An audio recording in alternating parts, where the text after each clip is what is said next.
Hamster farts, invisibility puns. More hamster farts, more invisibility puns.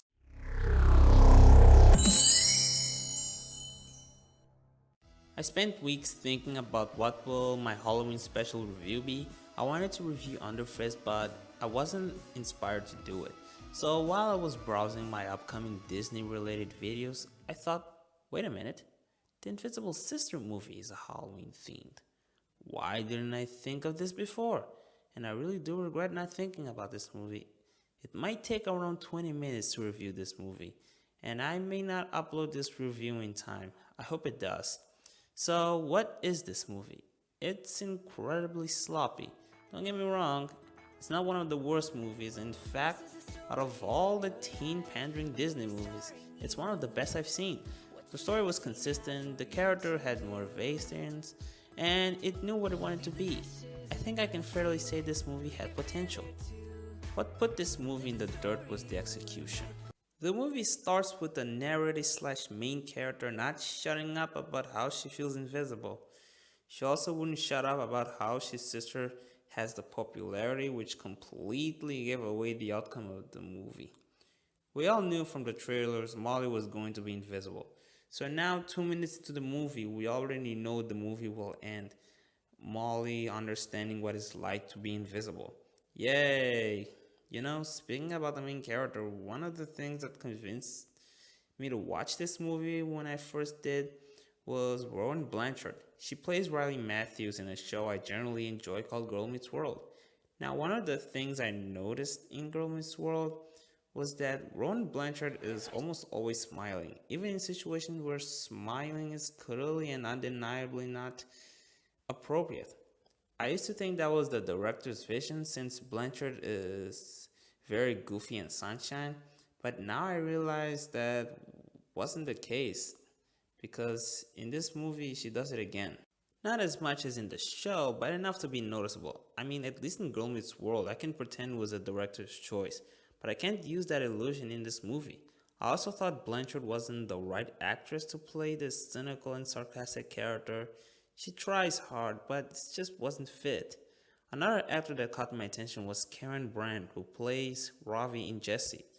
His distracting Indian accent was gone gratefully and not at all racist, but his character was kind of dull.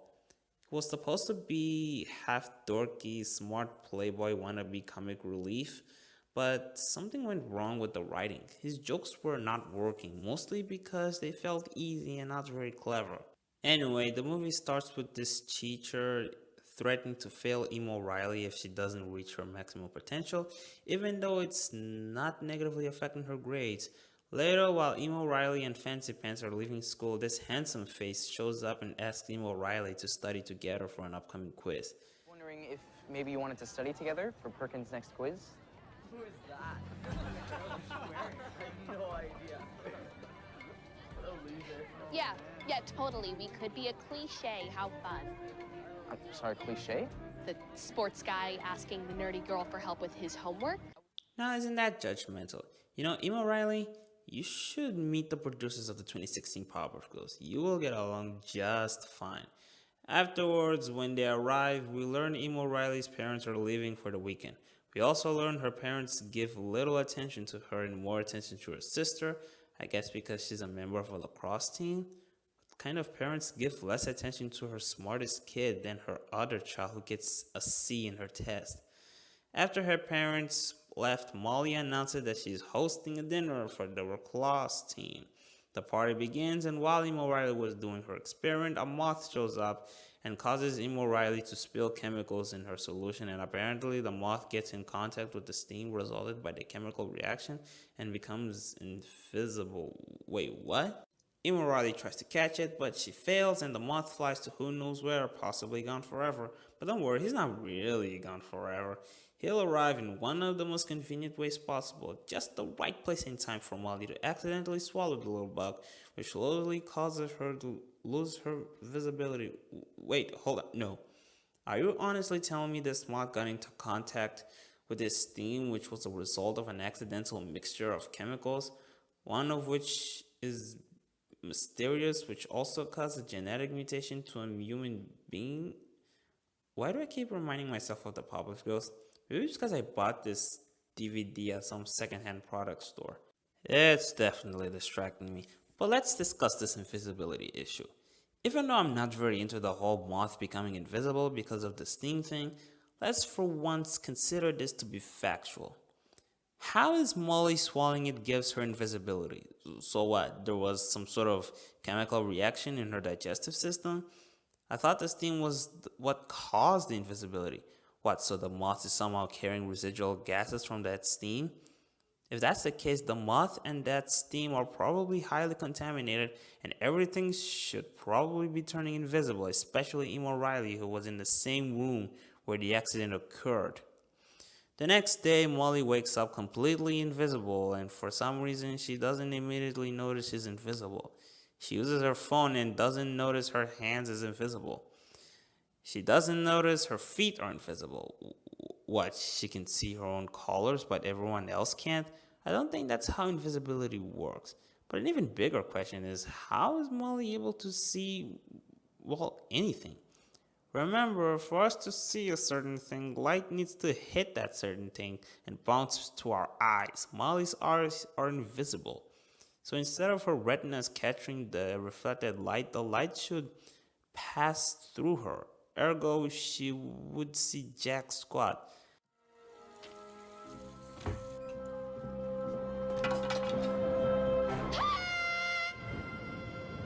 Why do you need to turn backwards to scream in panic?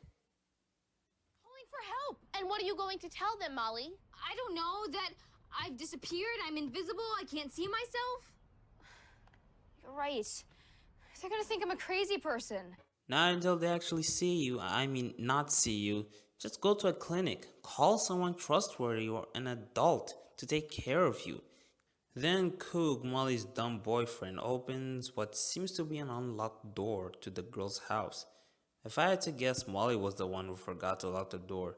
You know, parents, I'm really questioning your judgment over who's your favorite daughter. About Cougar, I mean Coog. He says and does really stupid things, although I can't really hate him.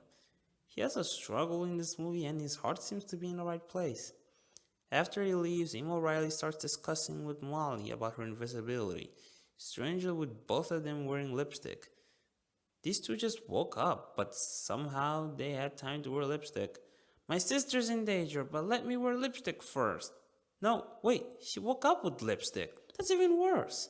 Listen, Molly, I have to go to school and figure this whole thing out. How about asking someone for help? Why are all you afraid of consulting someone? If I had to guess, it has something to do with Molly's game in school. Cleo! The invisibility must spread. Okay, someone should really explain me how exactly this invisibility thing works. So basically, the steam that provoked the moth into being invisible somehow has the effect of bending light in pretty much everything. How does that even make sense? Not every single element in the universe has the same chemical reaction resulting by the communication with the same mixture of compounds. Moths, human, clothes, what else? TV? Should they be worried about the TV not showing anything? In our case, it would probably be for the best if it means not watching this movie. Worse, how exactly is this invisibility spreading? The moth was digested by Molly's body, so I guess that somehow generated a sort of virus that spreads throughout her entire body, including her skin. Even things like clothes can be contaminated, which brings up the question, if this invisibility virus has this enormous effect and spreads at this rate, why is Molly the only one infected? There should be an epidemic in this entire city. Getting back to the movie, because Molly doesn't want to miss her game, she comes up with the smartest idea ever, which is Emo Riley pretending to be her. Wait. No. Molly? Yes? Oh, Mom, I'm so glad you're here. Oh god, not this again. I'm forced to recycle some of my arguments for one of my previous videos. Here it goes. I refuse to believe Molly's friends were incapable to notice fake Miley is not really her.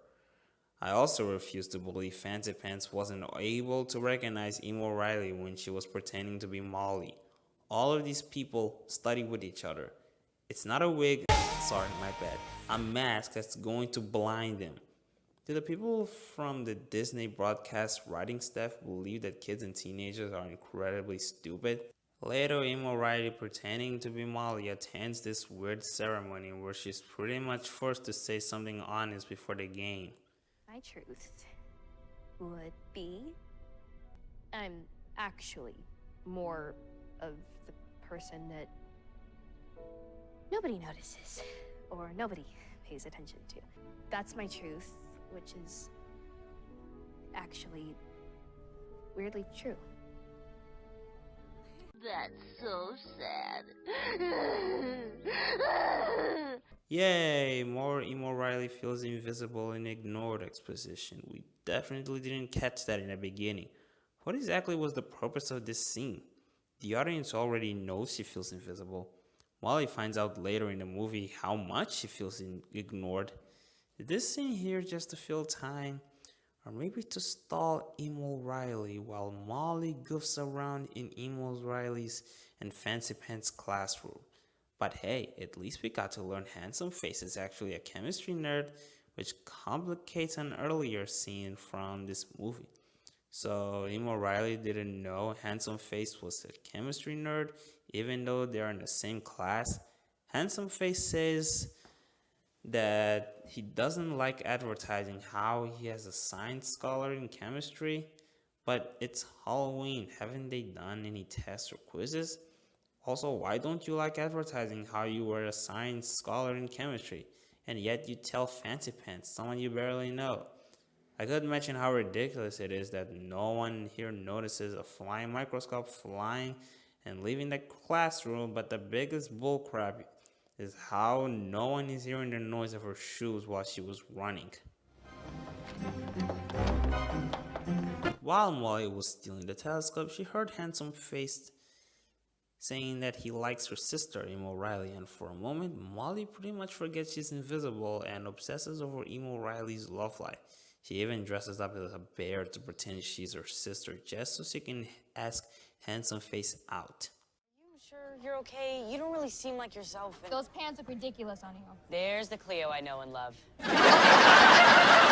Skipping a few scenes from the movie, the lacrosse game begins. Now, about the lacrosse game, here's why Molly's idea is dumb.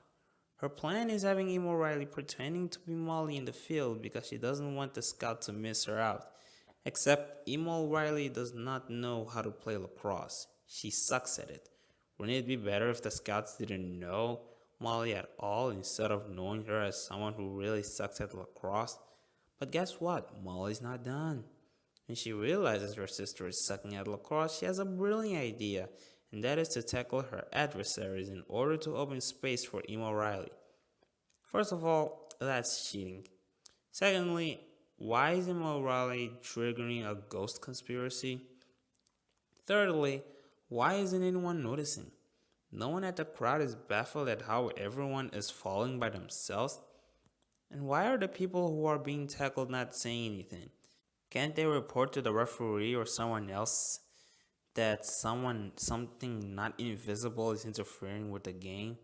Oh wait, I forgot. Emo Riley is the main character and has to win somehow, even if it doesn't make any sense.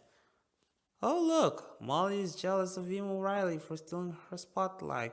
Oh, now she knows what it's like to feel invisible.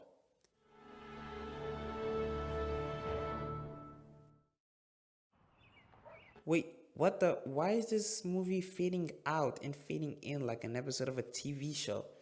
Oh wait, this is a TV movie. Although I don't remember Big Boogie Adventure having this, and that was a TV movie.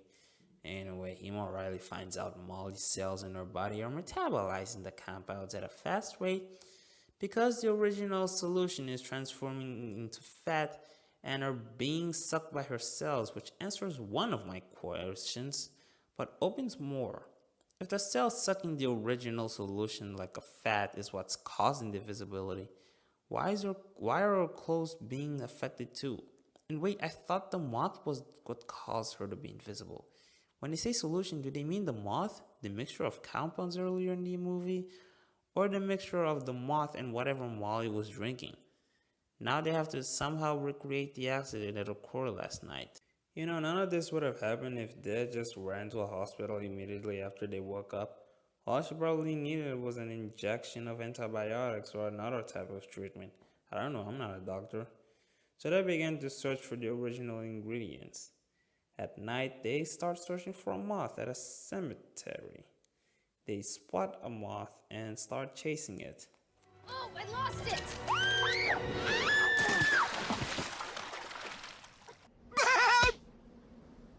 After Molly fell into the mud, she gets fed up and starts whining about how Emo Riley is being judgmental and sarcastic.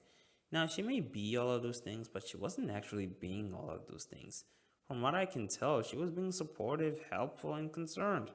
Heck, she was definitely more concerned than you. You were only caring about your Crosse team and your sister's love life. After they split up, Emo Riley starts talking about how she feels invisible again. I wish this was the only scene where she expresses how she feels invisible. We don't need to be reminded every time that she feels invisible. We get it. Anyway, Molly comes back with a moth in a jar. I have no idea where she got it from. I don't remember her storming out grabbing a jar. Also, am I the only one who feels this shot here is unnatural? And later, they hop into a train to head to the lab and they have another deep warming conversation. They arrive at school to meet up with Fancy Pants and start working in a solution.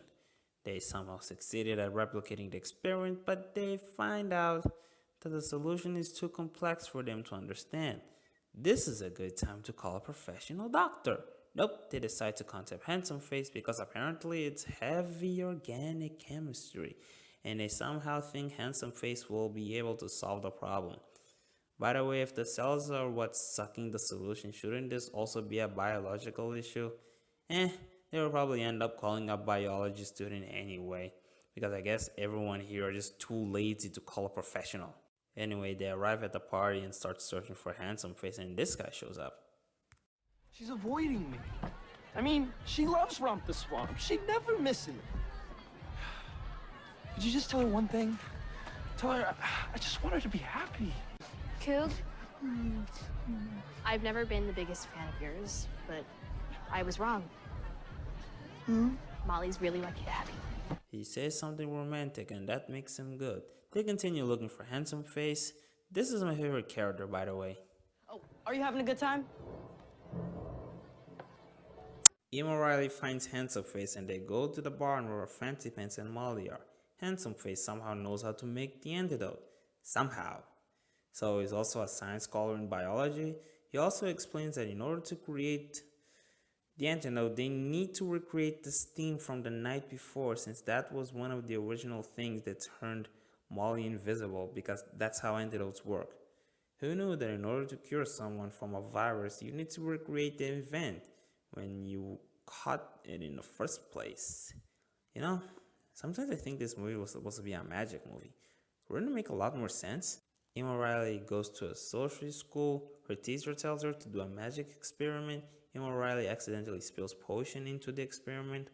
Molly swallows the moth, and the spell causes her and everything she wears to turn invisible. And they find a way to prepare an antidote to reverse the spell. I think it would have been better like that, but again, since nerdy is the new sexy, someone's gotta capitalize on that, and that someone is Disney. You know what's funny about this movie?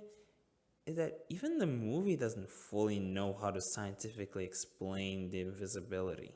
I don't know. If it spread through your body this fast, it's extremely soluble. It should only take a few hours. A few hours? I think. I hope. Okay, listen, Molly, Then that's what we're missing. Its acidity must have impacted the solution somehow. This may be the best time for you to aid Mr. Perkins. Anyway, Molly becomes visible again, and Mr. Perkins suggests Emo Riley to submit her findings at a seminar of the New Orleans Association of Applied Scientists. I think she wins an award or something and hooks up with Handsome Face. The end. So what are my final thoughts on this movie? Well, I think if it had better comedy, better acting, better camera work, and had less invisibility puns and metaphor, I would have probably cut this movie some slack. I still don't think it's that bad, but man, next time you make a movie that's supposed to be about science, treat the science with respect. I hope you guys enjoyed this video. Bye for now.